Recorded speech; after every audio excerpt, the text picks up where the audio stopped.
এক বুজুর্গ বলছিলেন যে হে আল্লাহর বান্দা, দুনিয়ার যন্ত্রণার পেরেশানির কারণে যদি মানুষ বলে যে যদি মরে যাইতাম ভালো ছিল, মানুষ বলে না এরকম যে এত পেরেশানির চাইতে এত দুঃখের চাইতে মরে গেলে ভালো ছিল।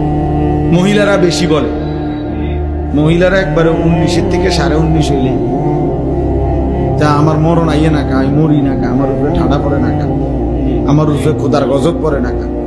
বেডির গজব মেডি নিজেই দেয়। মহিলাদের এই বদ অভ্যাস বেশি। হ্যাঁ, মানে মৃত্যু কামনা করে বেশি, বুঝেন নাই, মরণ কামনা করে বেশি।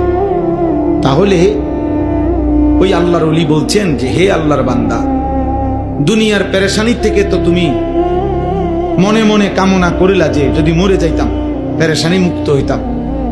তিনি বলছেন হে আল্লাহর বান্দা, যদি কবরে গিয়ে কবরের আযাব শুরু হয়, তখন তুমি ওই আযাব থেকে বাঁচবার জন্য এবার কি চাইবে?